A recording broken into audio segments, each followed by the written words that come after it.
Frankenstein 2025 y también en el cine de luchadores.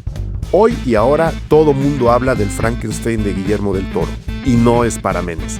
Pero como aquí nos gusta ir siempre al fondo, a propósito del estreno de la película más reciente de Don Memo, nos lanzamos a un recuento película a película, emoción por emoción y máscara a máscara por varios monstruos de Frankenstein en el cine.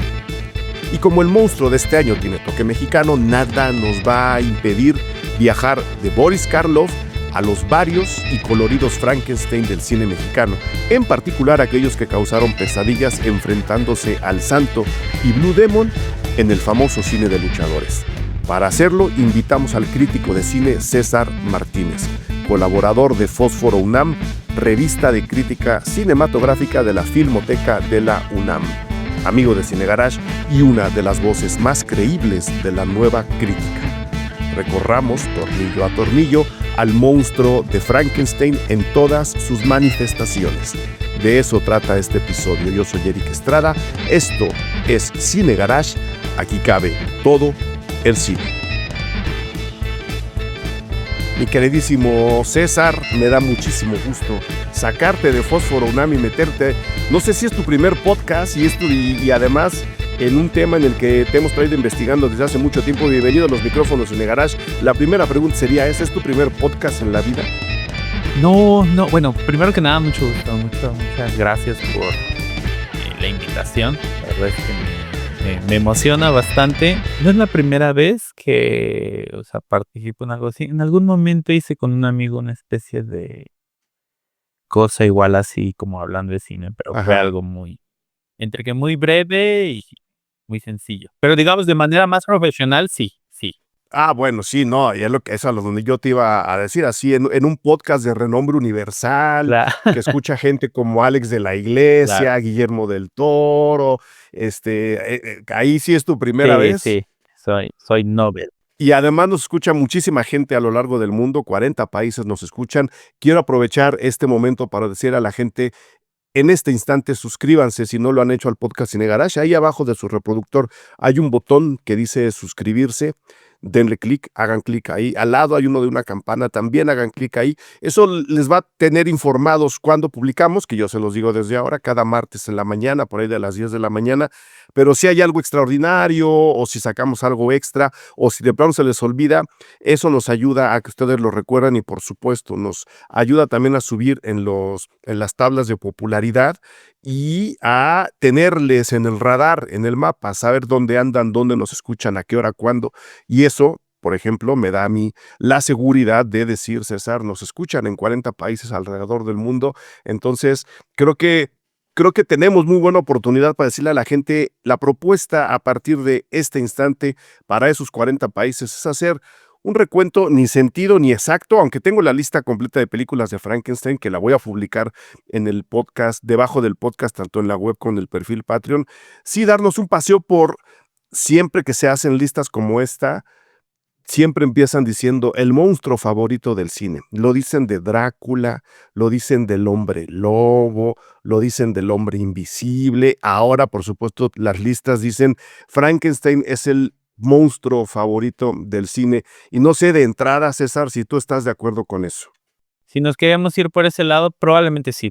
Quizá yo diría que es el más prolífico, en el sentido de que es, creo, un personaje al que se le ha exprimido demasiado, que ha estado como, por ejemplo, igual yo haciendo como esta revisión de las películas y todo, veo que aparte este año de la película del Toro, hay al menos unas 3, 4 más películas que se están haciendo del Sí, y una personaje. serie, creo. Exacto, sí.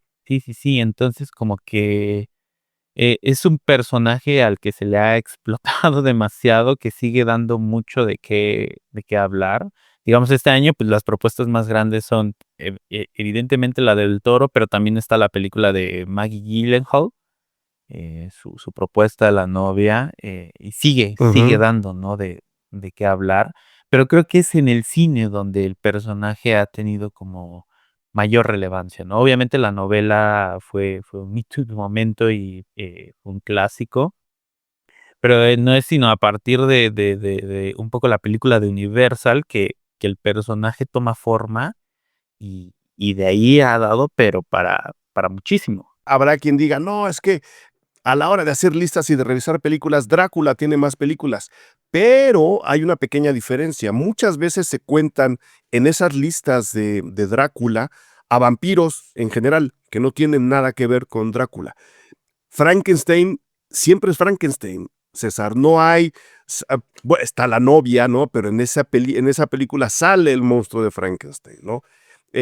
Estará el hijo de Frankenstein, pero bueno, se referencia al monstruo tradicional, el de la novela, con la película del hijo de Frankenstein.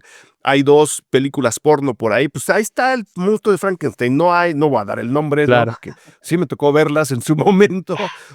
Pero a diferencia de Drácula, que alguien podrá adjudicar cualquier vampiro a la lista, Frankenstein siempre es Frankenstein. En idea, en forma, y no sé si en concepto, César, se ha transformado poco, aunque el discurso se ha modificado. Y yo nada más quiero contextualizarle a la gente. Le estamos preguntando esto a César y él es invitado del podcast Cine Garage, no solo porque es un chico talentoso, verdadero crítico de cine de la verdadera nueva generación, no acepten imitaciones influenceriles. César, para efectos de este programa, hizo ya un texto vasto, robusto, investigado sobre el Frankenstein, así en general, que desembocó en el Frankenstein de Guillermo del Toro, y lo publicó en Fósforo UNAM, la revista de crítica cinematográfica de la Filmoteca de la UNAM. Por eso me atrevo a hacerle esta pregunta. El monstruo siempre ha sido el monstruo, siempre será el monstruo. Cualquier otro monstruo no puede ser calificado de Frankenstein, aunque lo armen de la misma forma, porque además hereda el nombre del médico y del científico loco que lo engendra, que lo crea, ¿no? Pero digamos que en idea se ha transformado poco, César, aunque siempre cuenta cosas diferentes. No sé si podríamos verlo así. Sí, un poco. Y fíjate que, o sea, me llama la atención esto que decías también con Drácula, porque siento que, por ejemplo, de este año, apenas salió la película de Luc Besson, su adaptación. A principios de año tuvimos el Nosferatu de Robert Eggers, ¿no? Justo a eso iba, porque creo que siento que dentro de la cultura popular, obviamente Drácula es el vampiro de vampiros, pero de alguna manera siento que ha sido o ha llegado a tener de pronto más relevancia el Nosferatu, ¿no? De Murnau, o sea, como más bien esta adaptación que hizo Murnau, porque él quería hacer Drácula, no lo dejaron y entonces se tomó su licencia, pero creo que de pronto dentro de los vampiros, al menos en el cine, creo que a veces nos referenciamos más al Nosferatu que a Drácula, por ejemplo. Y justo lo que dices, Frankenstein, como que la imagen del monstruo se ha quedado, ¿no? Y es más esta imagen justo de que viene de la película de James Whale, la de 1931 de Universal, que empezaron a tener toda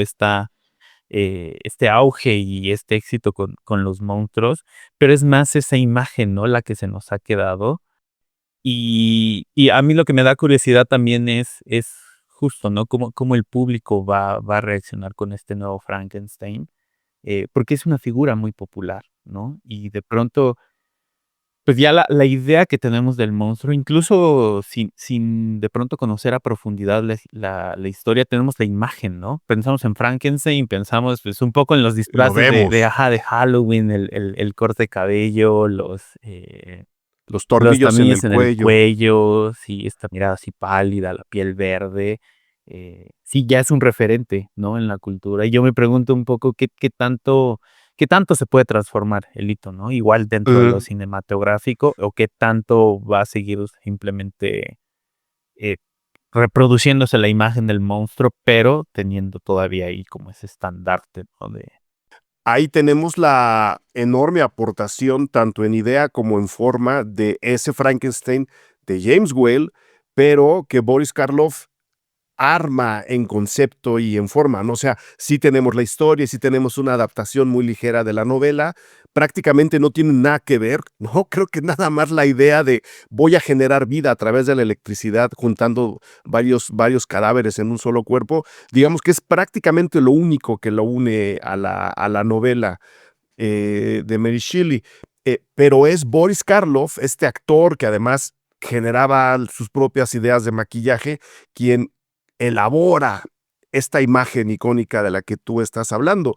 Y a partir de ahí, como dices, todos se parecen porque nada más hay que aclararle a la gente, no es la primera película de Frankenstein. O sea, ya había habido por lo menos un Frankenstein en 1910, que se llamó tal cual, Frankenstein, antes de esta película. Pero aquel Frankenstein, que además se puede ver, la película sale de los estudios Edison, es un cortometraje, que habla más bien de un experimento mal logrado, ¿no? Este científico que quiere generar vida y acaba engendrando un monstruo completamente lleno de fallas físicas. Es un cortito muy chiquito, muy bonito por cómo entienden al monstruo y lo pueden ver en YouTube. Yo les voy a pegar las ligas para ver las películas de Frankenstein abajo de este podcast, tanto en la web como en el Patreon Cine Garage. Y luego llega lo que estás diciendo de Boris Karloff, que a partir de ahí, desde ahí hasta el Frankenstein que aparece, ya hablaremos de ellas en las películas de luchadores mexicanas, se ve igual, tiene rasgos, si le falta uno, tiene el otro que lo liga directamente con el Frankenstein de Boris Karloff, que hay que decirlo, no es el Frankenstein de Frankensteins, es el Bela Lugosi del lado del Frankenstein.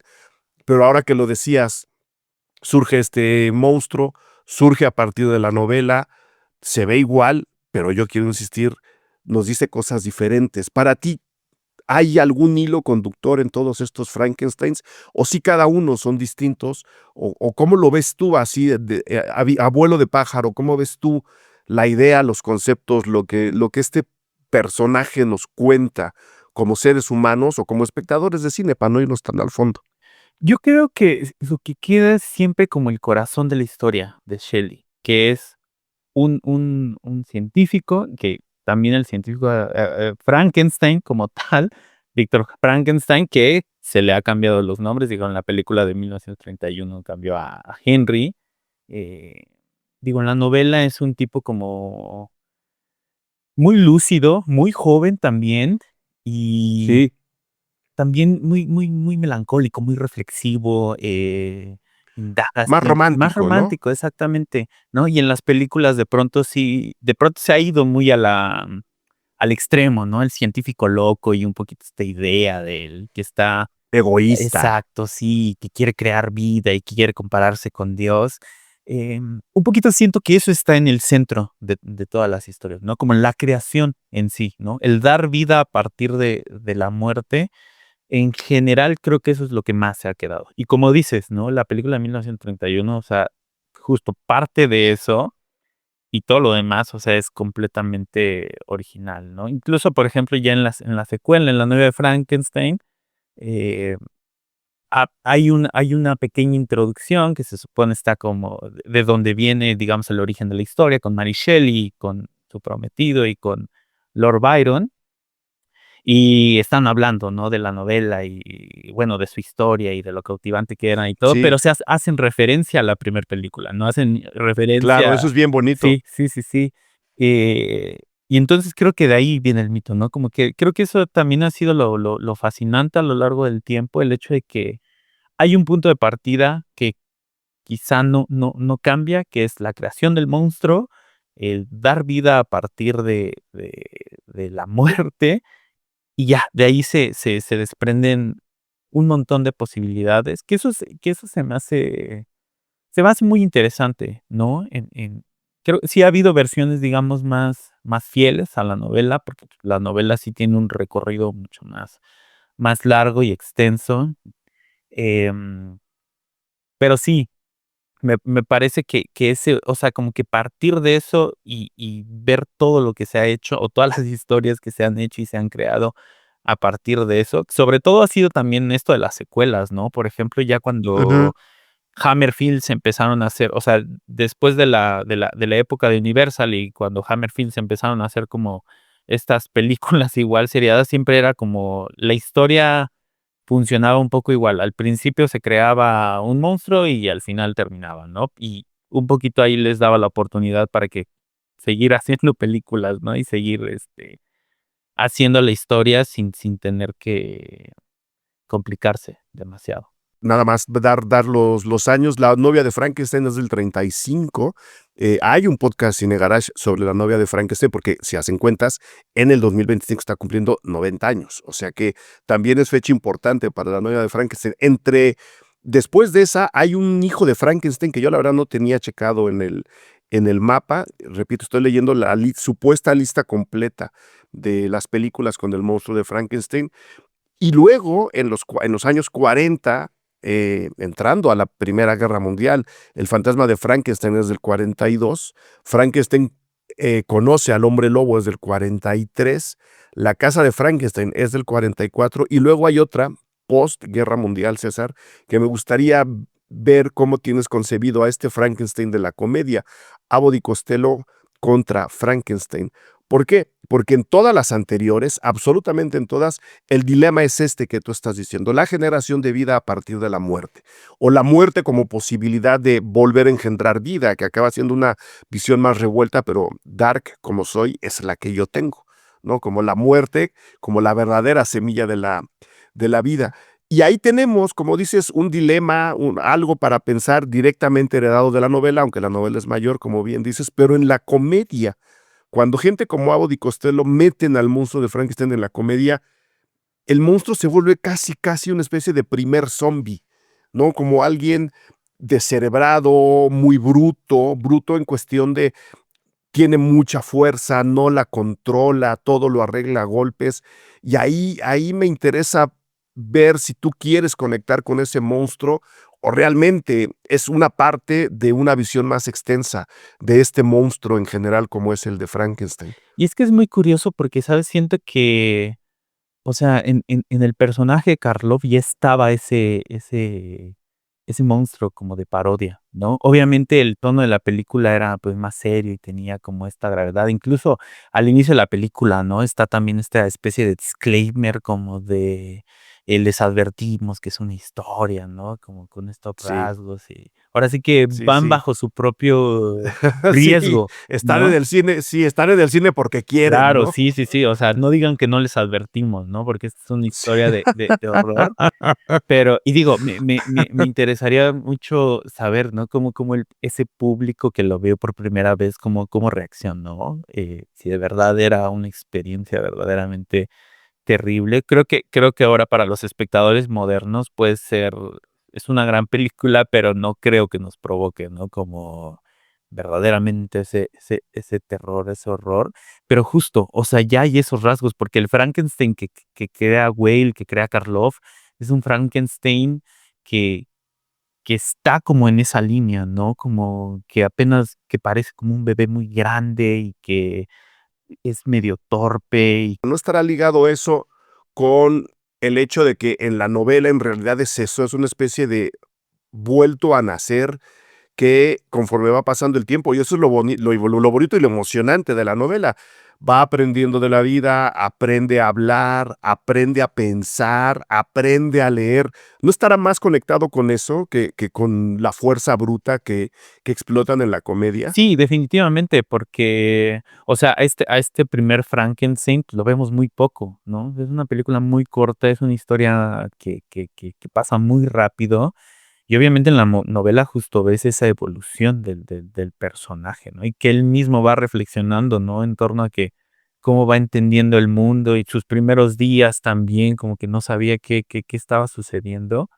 Y entonces en la película tienes un personaje que tiene que resolver de alguna manera rápido, ¿no? Entonces sí, claro, le están pasando esas cosas, ¿no? Como que apenas está descubriendo, o sea, incluso cuando comete el asesinato de la niña, lo hace de una manera que, o sea, no lo hace con esa intención, ¿no? Porque No es malo, digamos. exactamente, o sea, él le sorprende esta cosa que empieza a hacer ella, como de lanzar las flores al río, y él le emociona, ¿no? Y entonces como que hace esa asociación de, pues te voy a lanzar aquí también, ¿no?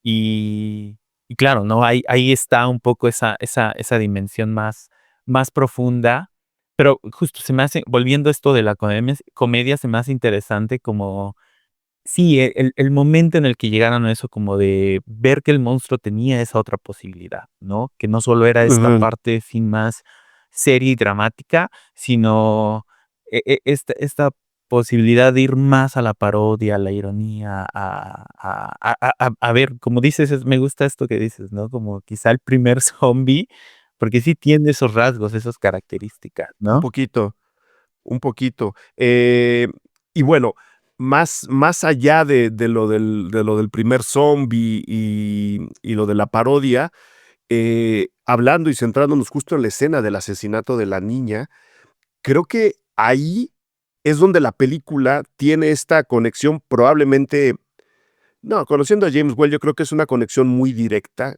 también con la novela. Como un personaje inocente, en la novela el monstruo no es el villano, ¿no? O sea, el villano es todo el mundo y el monstruo es como una especie de resultado de un mundo loco que lo trajo a la vida. Y en la película él es un ser muy inocente, ¿no?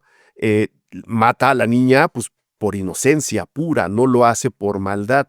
La única comedia, lo voy a dejar ahí a la reflexión, la única comedia que recoge, o la única película, o el único audiovisual, lo voy a poner así, que recoge la inocencia del monstruo, ya está en los años 60 con la serie de tele Los Monster, ¿no? Que es un personaje bonachón, inocente, en tono de comedia, evidentemente, y en una serie de televisión, ¿no? Una comedia muy brillante desde mi punto de vista, pero es el único audiovisual que recoge la inocencia del monstruo después de lo que hizo Boris Karloff. En medio de ellos y después de ellos, el monstruo es o el villano, o el tonto, o un engendro de la naturaleza. Y a mí por eso me gusta de repente revisar la serie de los Monsters. No sé si en tu juventud hayas podido ver ahora en las repeticiones, que la siguen echando en tele, la serie de los Monsters, César. Nunca la vi, fíjate, pero Nunca la viste, sí, fíjate. sí. Y es que Chécala. sí, sí, la voy a apuntar. Pero eso también se me hace curioso, como un poquito también esos referentes que de pronto, digo, creo que nuestra generación a veces no tiene, o a veces como que estamos a veces conectados con otras cosas. O sea, por ejemplo, yo pienso un poquito en el Frankenweenie de Tim De Tim Burton, Burton. o sea, como quizá más esas, sí, como más actual, por así decirlo, pero sí, justo es un personaje que está muy impregnado en la cultura popular, ¿no? Y creo que ha visto tanto que se ha Sí. hecho con él, que de pronto uno se pierde en las referencias, pero sí, está bueno como estar teniendo nuevos referentes. Si ustedes no conocen el Patreon Cine Garage, este es el momento de indicarlo para entrar en él. Vayan directamente a www.patreon.com/cinegarage, elijan su nivel de suscripción y a partir de ese instante podrán disfrutar de todo el contenido exclusivo que generamos para ustedes. Críticas de cine, coberturas de festivales, talleres, cursos, cine club, reuniones con los Patreons, ahí, solamente ahí, www.patreon.com/cinegarage. Es, repito, exclusivo. Nosotros, con su suscripción, con la aportación que amablemente hacen mes con mes, podemos seguir produciendo el podcast Cine Garage, uno de los podcasts de cine más escuchados en Hispanoamérica.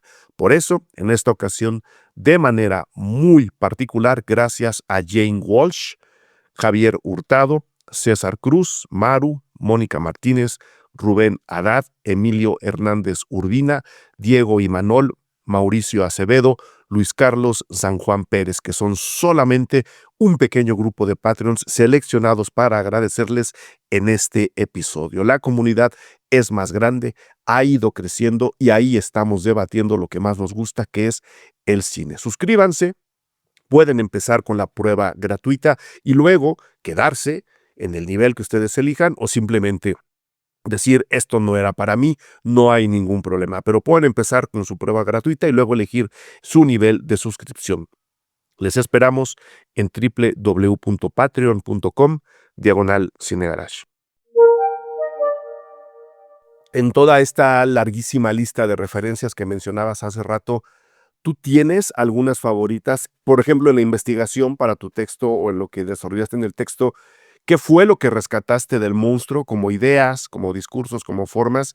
Porque me imagino que la rescataste porque a ti personalmente te llamaron la atención, algo te llamó la atención del monstruo en sí. ¿Qué es ese algo? Y si hay alguna película o serie audiovisual favorita que tú hayas dicho, esto me gusta, este rasgo me gusta, lo voy a meter en mi texto. ¿Qué te encontraste por ahí en pocas palabras? Que a ti te sacudió. Creo que partí un poquito también como de la novela, porque la novela nunca la había leído. O sea, Pues, ¿en qué prepa estuviste? bueno, más bien, ¿qué profesor no, fíjate que nunca nos ¿Qué dejaron leer profesores? Frankenstein, ¿eh? Sí, ahora que lo pienso, nunca nos dejaron leerlo. Pero fue muy interesante conocer la historia tal cual, porque también no tenía noción de la historia original. Sobre todo porque siento que la novela de Shelley es muy descriptiva, pero también es muy general, ¿no? O sea, por ejemplo, todo lo que pasa en el inicio con la narración de Frankenstein, de cómo crea el monstruo y de cuando está en la universidad y todo este asunto, te crea el panorama general de lo que está sucediendo con la historia, pero si lo piensas no hay tantas particularidades. Y eso me llamaba a mí mucho la atención porque el cine es, o sea, para hacer una adaptación, tienes que pensar en las particularidades, ¿no? Por ejemplo, en Claro. la novela de Shelley, pues, hay diálogos, pero son poquillos, ¿no? O hay más como son cosas más reflexivas, etcétera, pero no hay así una descripción muy exhaustiva, ¿no? Por ejemplo, de del Hay poca acción en el sentido típico de la palabra, exacto, digamos, ¿no? exacto, ¿no? Entonces, a mí me interesaba un poquito eso en decir como de, bueno, ¿cómo es que, un personaje que ha sido tan cinematográfico no tiene un origen, ¿no? Tan cinematográfico. Y, por ejemplo, me gusta mucho como la novela de Frankenstein, en el sentido como de retomar una parte de esa historia, pero, por ejemplo, introducir otros personajes, introducir a la propia Shelley, ¿no? Como ver esas decisiones que van tomando, que son al final del día decisiones cinematográficas, ¿no? O sea, como para hacer la historia, digamos, más, eh, entretenida, más, cercana al público. Y también un poquito como de lo que, digo, en algún momento tú y yo hablamos, ¿no? Respecto al texto, de que estaban los monstruos en la cultura mexicana, eso yo no lo sabía también, ¿no? Y fue Ujú. y fue fascinante como ver esa. Sí, cómo se introducía eso, ¿no? En el folclore, pues, nuestro, ¿no? O sea, ver como esta cosa de el santo contra Frankenstein, todo este asunto. Que no es otra cosa sino ejercicio dramático desde mi punto de vista. A ver si me explico. En un principio ya lo describimos, el monstruo tenía una finalidad, ¿no? La generación de la vida a partir de la muerte, o el científico loco que se cree Dios, como bien lo dijiste, o sea, todo eso que ya platicamos en el primer bloque. Luego entra el toque cómico y nos atontan al monstruo. Pero luego ya había habido además películas de Frankenstein contra el hombre lobo, Frankenstein contra Drácula en Estados Unidos. Y es ahí donde, a la hora de revisar las famosas películas, la lista definitiva de películas con el monstruo de Frankenstein, como casi todas están hechas en Estados Unidos, omiten cualquier interpretación que se haya hecho, no sé, en Francia o en Turquía, y por supuesto omiten todas las apariciones del monstruo de Frankenstein en el cine mexicano, que no son pocas, porque teniendo al monstruo inocente, teniendo al monstruo villano, teniendo al monstruo engendrado de la muerte, en el cine mexicano, si bien hay influencia de lo que hicieron Abbott y Costello y cómicos como ellos, el cine mexicano recoge primero a la imagen de los luchadores, porque ocurre todo en el cine de luchadores, como nuestros superhéroes, ¿no? Que es un fenómeno cultural que merece y ha merecido muchísimos estudios, pero tendríamos que hacerle un podcast completo. ¿Por qué el cine de luchadores surge? Estando ya el cine de luchadores, ellos se convierten en la representación del bien y evidentemente en el más puro estilo del cine de horror, los feos, los tontos, los burdos se convierten en la representación del mal. Y el monstruo de Frankenstein se convierte en esto lo estoy contando en particular para la gente que nos escucha fuera de México, se convierte en una presencia prácticamente rutinaria dentro de las millones de aventuras que nos contaron las películas de luchadores, muy en particular los dos grandes que son Santo y Blue Demon, ¿no? Entonces, ahí el monstruo se vuelve más bien un malo tonto, ¿no? Porque normalmente es Drácula quien le controla la mente. Normalmente es el que va a hacer los mandados, ¿no? A él siempre lo mandan a hacer el trabajo sucio. Y esa representación del mal genera entre risa, sorpresa y emoción. No sé si alguien haya tenido la oportunidad de ver películas de luchadores donde están Frankenstein y Drácula con público infantil, se emocionan mucho.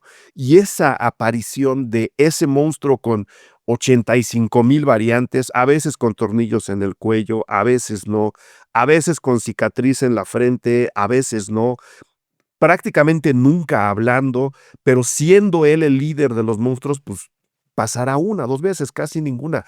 Y yo creo que el cine de luchadores merece estar en la lista de películas de películas con el monstruo de Frankenstein y normalmente se le omite, César. Sí, y esto que dices me llama mucho la atención, en cuestión como la villanización, ¿no?, del personaje, o sea, ya hacerlo este estereotipo, ¿no?, Ujú. de que es malo por ser malo, eh, que tiene una connotación muy distinta, ¿no?, a la que tiene en la historia original. O sea, porque la historia original es muy triste, ¿no?, su desarrollo. Él ahora sí que un poco no es malo porque quiera ser malo, sino porque es a lo que lo han orillado, ¿no? Y siente mucho dolor, y es un personaje muy sensible, y que se cuestiona un montón de cosas.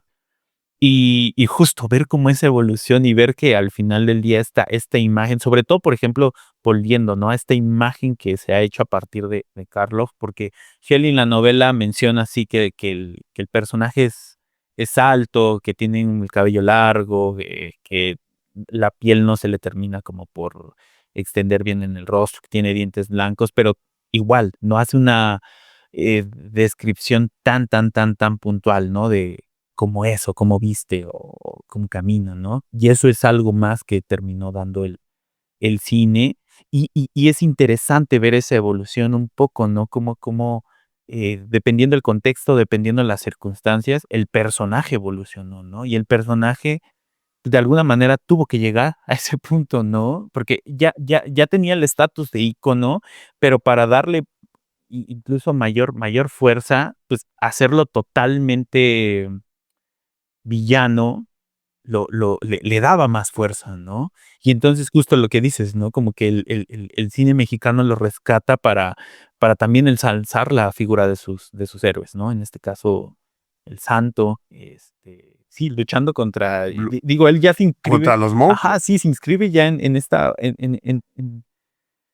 en esta parte del género fantástico, ¿no? Él siendo un Sí. personaje más, pues sí, siendo un luchador, ¿no? O sea, no es que tenga como superpoderes y que sea como él un ser sobrenatural, pero, digamos, desde esa idiosincrasia, desde esa, capacidad que tiene, pues puede, ¿no? Como enfrentar a estos seres que sí son sobrenaturales, ¿no? Que Es que creo que ahí es donde está lo interesante, ¿no? Que en el cine de luchadores y extendiendo la idea del cine fantástico, nos vamos a meter también con Chabelo y Pepito, porque en Chabelo y Pepito contra los monstruos, una película infantil dirigida completamente al público infantil con Pepito, que es un personaje de la cultura popular muy famoso en México, y Chabelo, que era una estrella de la televisión, los que un adulto interpretando a un niño, la famosa pareja dispareja.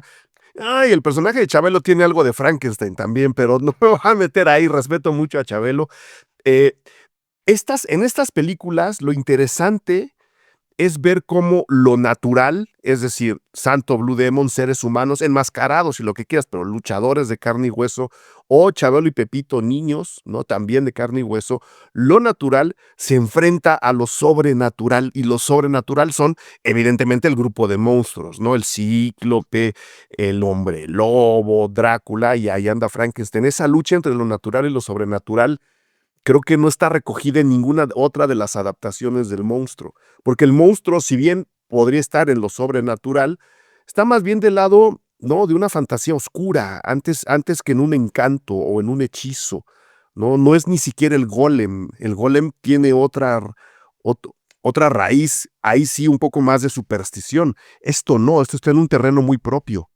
sí, y, o sea, justo esto está enmarcado en lo que en algún momento se llamó como el mexploitation, como sí, ¿no? Este cine, mexicano que igual, ¿no? Por ejemplo, algo que se me hace muy interesante de estas historias es, también como la recepción un poco crítica y la recepción del público que tuvo, ¿no? Porque al final del día, este tipo de cine que se hizo mezclando esto que dices, ¿no? Como de la realidad con lo fantástico, como con los monstruos, pues fue como un recurso al que llegaron, al que necesitaba de alguna manera la industria, porque la gente también ya se estaba cansando, ¿no? Un poquito de la fórmula, entonces necesitaron encontrar algo que pudiera llamar la atención del público, que pudiera llamar a la gente a que fuera a las salas y funcionó, ¿no? O sea, como que fue un poquito a su modo, podría decirlo, pero,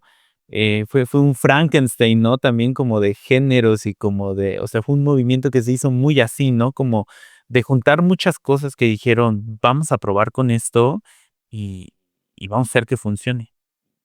Y cobró vida. Y cobró vida, tan cobró vida, y voy a incluir aquí el dato, lo menciono brevemente en este podcast que les digo que ya existe sobre la novia de Frankenstein, pero tan cobró vida que otro luchador, Natanael León, que se afeitaba la cabeza y que era muy fuerte y que era muy mal encarado, ahora le llaman cara interesante, pero pues, era que estaba mal, tenía un semblante muy fuerte, era apodado Frankenstein, ¿no? Él luchaba con el apodo de Frankenstein. Y siempre que aparecía en las películas de luchadores, como él, ¿no? Porque a él se le presentaba como Frankenstein, tal cual, siempre estaba del lado del mal. O sea, el pobre de Natanael nunca estuvo del lado del santo, siempre estaba del lado del científico loco, o siempre era el luchador que se enfrentaba al enmascarado bueno. Entonces, esa villanización y esa vida propia alcanzó incluso en lo cinematográfico a Natanael, porque se queda como con el apodo, pero luego a la hora de llevar su propio personaje al cine, siendo el mismo, pero siendo otra persona, siempre está del lado del mal, que es una característica bien interesante. Yo le aconsejo mucho a la gente reflexionar al cine popular en general, pero de luchadores en particular, con este tipo de cosas. Y van a ver de verdad cómo nos hablan muchísimo de cómo somos. México es tan barroco que puede hacer este tipo de cosas a partir de sus expresiones culturales como el cine, cómo somos, qué queremos, qué vemos y qué sentimos. Una cosa que también se me hacía muy interesante era, o sea, porque esto parte de la lucha libre, ¿no?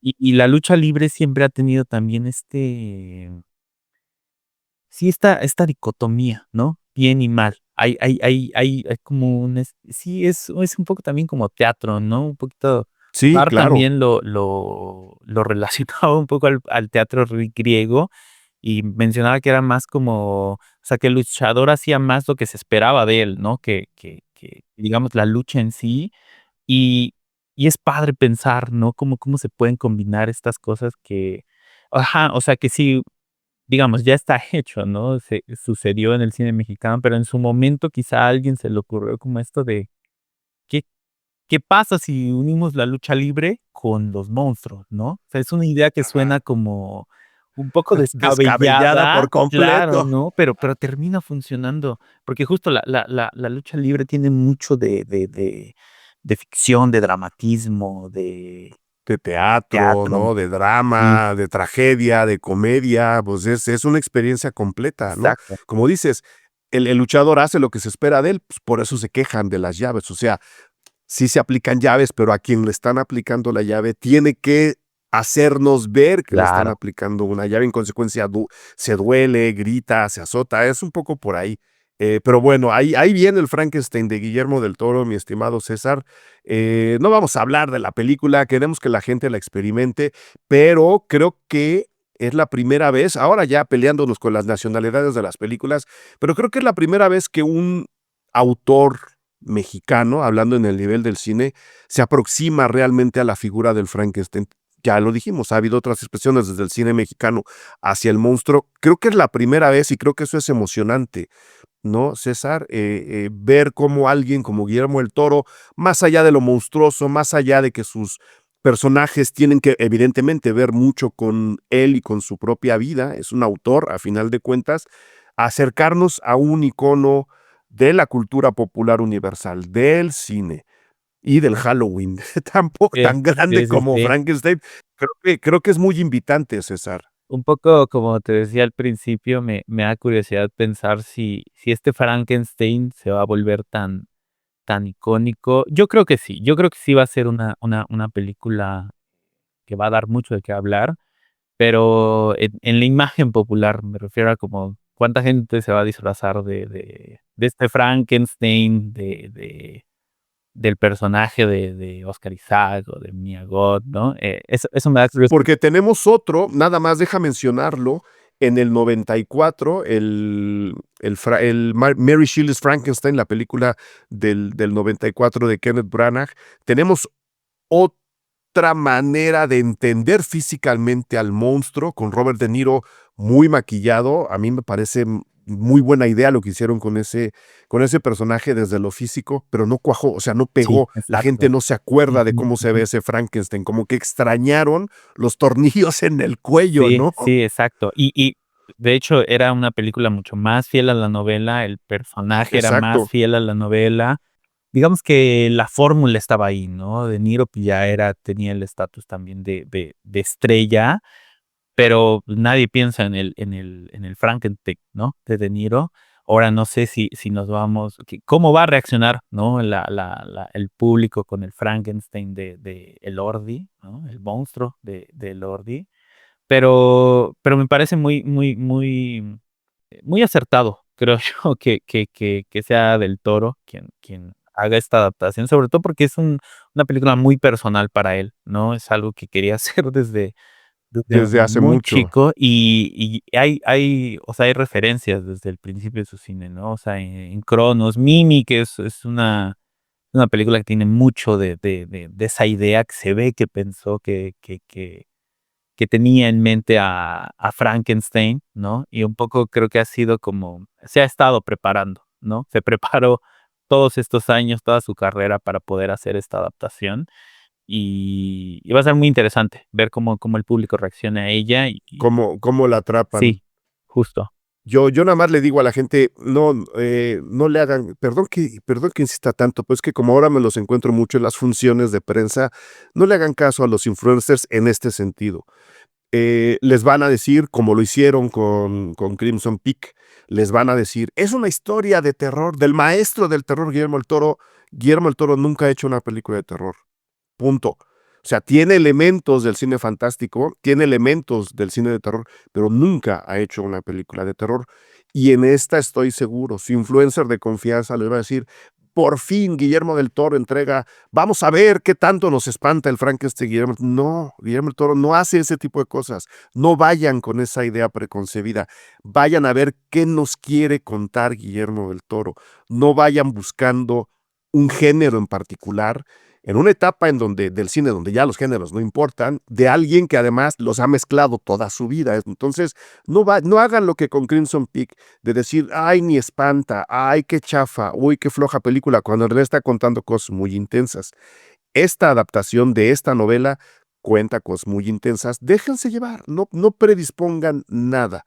Ya luego lean, por supuesto, el texto de César en Fósforo UNAM, también voy a dejar la liga aquí abajo, pero déjense llevar, no quieran que nadie les explique nada, ustedes son lo suficientemente brillantes para hacerlo. ¿Algo más que quieras agregar, mi estimado César? ¿Manejas redes sociales? Sí, O ya en tu sí, bueno, generación eso no ocurre, porque ya en la mía también ya sí. tampoco. No, sí, bueno, en Instagram me pueden encontrar como @c.mar.m. Eh, y ya, yo creo que ahí. En Twitter creo que Nada casi más nadie ahí me y sigue, y pero te pueden leer en sí, Fósforo, en por supuesto. Fósforo UNAM también, sí, sí, sí, ahí. Y pueden leer igual todos los textos, las críticas de estos jóvenes tan Yo no soy brillantes. nadie para decirlo, pero quedan muy bien los textos. Sí, entonces, pues ahí dense una vuelta en Fósforo, hay algunos textos míos y los textos también de todos los compañeros que son maravillosos. Entonces, dense una vuelta, lean crítica de cine, creo que es muy Dejen importante, dejen comentarios. comentarios también. Y nada, respecto a la película igual, o sea, como vayan con la predisposición de entrar al universo que crea Del Toro, ¿no? Porque sus universos son fascinantes, son muy ricos y creo que ir con esa visión puede enriquecer mucho la experiencia y sobre todo si pueden y si tienen la oportunidad, véanla en una pantalla grande, ¿no? Vayan al cine, va a llegar a Exactamente. Netflix, pero no se esperen, la verdad es que vale muchísimo, muchísimo la pena, verla en cine, tiene unos grandísimos valores de producción y siempre, siempre va a ser mejor ver una película Siempre. en la sala y con la Ya reacción del luego la público. repiten en Netflix Sí, las sí, sí, veces que sí, quieran, pero la primera vez en cine, sí, siempre. definitivamente. Ahí estamos, César. Mil gracias por haber venido al podcast Cine Garage. Mucha suerte, que la gente te siga leyendo en No, Fósforo. muchísimas gracias a ti, un gusto y un saludo para toda la comunidad. Muchas gracias por escuchar. Gracias por escuchar Cine Garage. Si nos escuchas en Apple Podcast, regálanos una reseña para que más gente descubra este podcast. Suscríbete a Cine Garage siguiéndonos donde sea que escuches este programa para enterarte de nuestros próximos episodios. Cine Garage es parte de Sonoro. Ingresa a sonoromedia.com para escuchar más de los podcasts que aquí se producen.